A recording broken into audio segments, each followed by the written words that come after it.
25 Lake Air Drive, Waco. We got a chance to have Brett Ciancia on a couple of different times this year. Pick Six Previews. The magazine was sent to us, and what he does every weekend, he kind of gobbles all that up, and he joins us. He's very knowledgeable when it comes to college football. That's what he does. That's what the magazine talks about.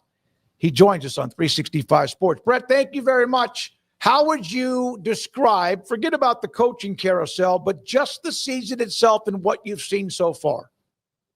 Yeah, well, thanks for having me on. I appreciate that big intro. And, yeah, it's hard to believe we're halfway through this great season. Biggest standouts to me, well, coming into this, what I would have said Miami and Texas Tech, and then both of them got upset last week as double-digit favorites. That goes to show you how college football never ceases to amaze. So, biggest storylines, yeah, Ohio State's defense looks elite, and they're the number one team, the clear number one for me. A&M riding a nice undefeated run right now. Let's see. I mean, the Big 12 quarterback play has really stood out to me as being elite all over the place. Wide open race in that conference now. So a lot of different storylines we can hit on. I'm wide open. I'm really excited to break it down with you. What do you think about some of the teams like Georgia Tech and others that don't maybe have that much of a tough path to the playoff now that Georgia Tech's already played all the best teams that they're going to play until they may get to the ACC championship game? Yeah, there are a couple undefeated, Georgia Tech and BYU, who are really scraping by with one-score victories. And, all you have to do is win. But when you're looking to project forward, that calls into question whether they can really run the table. And with Georgia Tech, they have a couple coin flip type games, in my opinion, coming up here within the ACC. And I have them projected to lose to Georgia in rivalry week. So I think they need to go win their conference title game. And it looks like they'll be playing in it, whether that's probably against Miami or Louisville. And then meanwhile with BYU, a similar type season. Actually, there's a lot of parallels between Georgia Tech and BYU. I mean, they both have this dual threat quarterback, Haynes King and Barrett Bachmeier, both getting the job done with their legs. Really powerful runners at quarterback. And then defenses that are timely and making stops when they need to. So both are really strong in the red zone last week too. But yeah, so with Georgia Tech, they have a good shot to make it to the ACC title game. BYU has a tougher path, I think, and I think that might come down to Texas Tech and Arizona State over there, but it's still wide open in the Big 12. What were your thoughts, Brett, on seeing Arizona State? I mean, not a shocker because, hey, they won the league last year. They have a great quarterback and all of that, but just so much momentum riding alongside Texas Tech there these first few weeks. Just how big of a shakeup do you think that is, and how do you think the Red Raiders are able to respond? I was honestly shocked to be, because looking at Texas Tech the first 6 games, they weren't just 6-0. They were 6-0 with 6 blowouts, all of them by 20-plus points, all of them by 200 yards, yardage margins. It was incredible what they did the first 6 weeks. So I thought they were going to just continue that path forward. It's heavy favorites the rest of the way. And with Arizona State, remember, they were coming off the 42-10 loss to Utah. I know they were without Sam Levitt that game, but Sam Levitt doesn't play defense, and they gave up 42 points to Utah. So I thought they'd come out, and I thought Texas Tech would be able to move the ball more effectively. It was a wild fourth quarter, guys. I hope you got to see that one, in addition to what the games you were covering. But, man, what a back-and-forth game. And then you got to credit Sam Levitt. He's back from the injury, a gutsy fourth quarter, 2-minute drive to win it, and then pandemonium in Tempe. So, yeah, I was shocked just based off the few weeks prior. Who is outside of the top 25 not getting, you think, enough attention or love? Oh, okay. I think you got to look at the Big 12 because I think there's a lot of really solid teams in that conference that are being overlooked. And, I think Utah, despite the 2 losses, I think they are one of the best 25 teams in the country. I've been really high on TCU, love their offense. They're 5-2, sitting there 5-2. Who else we got? I was really high on Washington coming into this week until they disappointed against Michigan. They need to earn back some respect this week of playing Illinois, a similar type team, similar physical team. That's who I would go with right now. I'm not even sure. Is USC still ranked? I think they're one of the top 25 they're out. teams. USC, Utah, Nebraska, and Memphis fell out of the top 25 after the weekend. Yeah, I would say that Utah and USC, I think that they still belong to be ranked. I would not vouch for Nebraska. They were really pushed around and punished by Minnesota last Friday night. That was not even competitive. So they have a lot of work to do at Nebraska. Brett, what do you think of some of the coaching changes that have happened and will happen? Which is the one? I mean, obviously James Franklin is the most shocking, but which one is the one that did surprise you maybe out of some of the others? Yeah, well, I'm based here in Pennsylvania, so you can imagine all I hear about is the James Franklin one. So that's been crazy. The 14-day stretch where they were hosting a whiteout as a top 2 team in the country, and then 14 days later they're without a coach. Unbelievable. Never seen anything like it.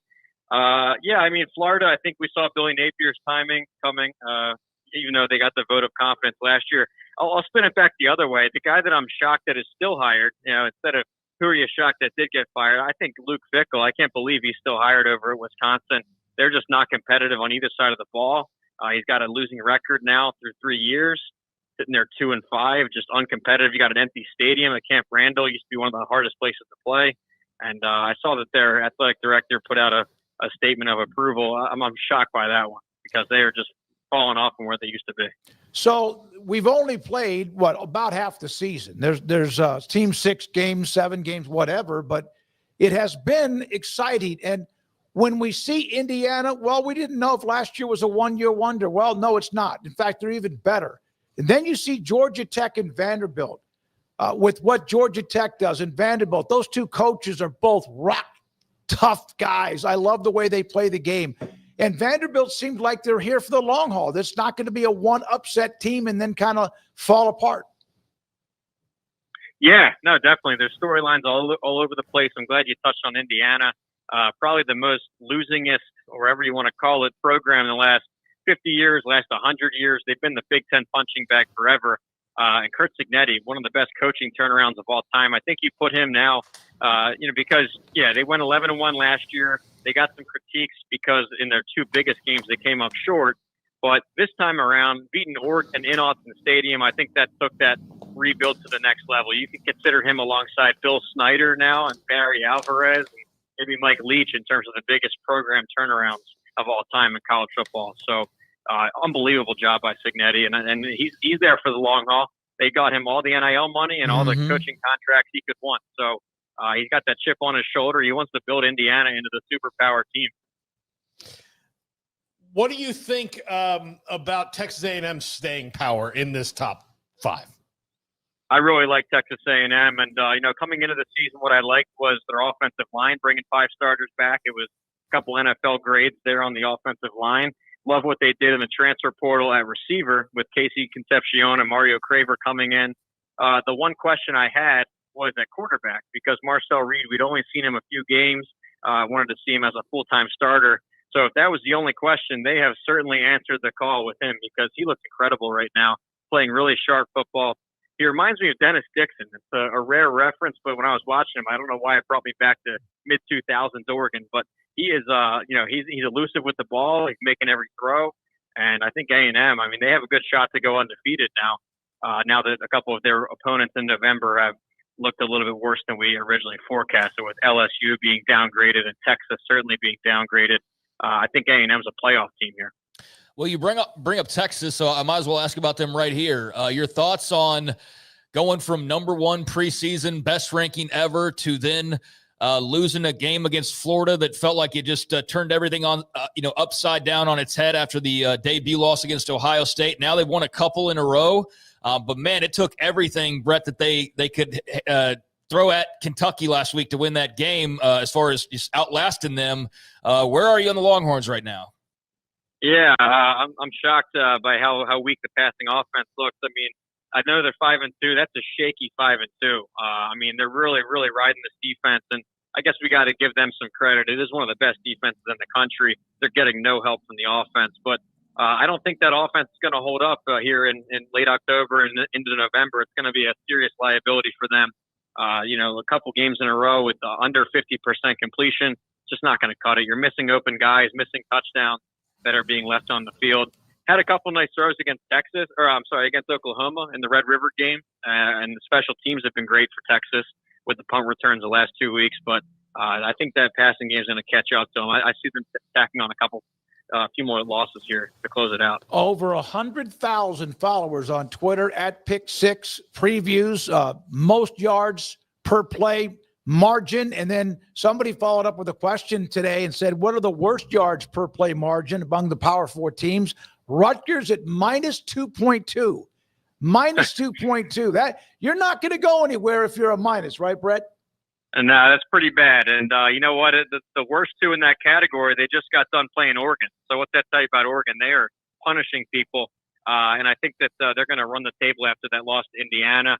Oregon's a really young team, and I think you're going to see them continue to grow. And by the time that playoff comes around in December and January, they are a serious player to win it all. So, yeah, that's the yards per play margin I've got there on Six Previews Twitter. Every Tuesday, I'm putting out a stats and information package called Pick 6 Plus. You want to go check that out, but get all the game lines and projections and all that.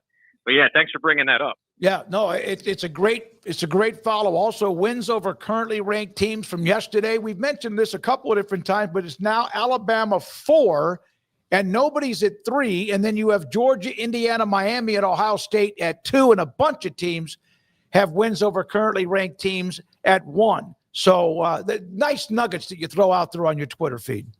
Yeah, thanks. And with that Alabama, that's 4 this season. That was 4 weeks in a row. They became the first SEC team of all time to go win 4 straight ranked wins in 4 games. So incredible run to rally after that opening loss to Florida State for Alabama. Ty Simpson playing perfect football at quarterback. You wonder, though, how do they have much gas left in the tank? It's been an emotional 4-week run. Beating Georgia between the hedges, and then revenge against Vandy, and then the Tennessee game. Missouri was a nail biter. You got to go into a snake pit too over there in South Carolina. So and they desperately need a win at Carolina. So you wonder about Alabama. I think they'll be fine, but to do 5 in a row like that's incredible. Yeah, it would be in South Carolina, boy. After a lot of pub in the offseason, the way they ended. Even talk about the college football playoff the way they ended last year, but. Yeah, they're due for one. Last question. I know you're a Heisman voter. I am too. I know we're not supposed to discuss who we'll vote for, but it's way too early to say that. But at least we can discuss it. Who to you is the most surprising who could be in New York? The most surprising, I think you'd have to look at Fernando Mendoza at Indiana. He did really well at Cal last year, but that was something where most of the voters, most of the nation wasn't paying attention.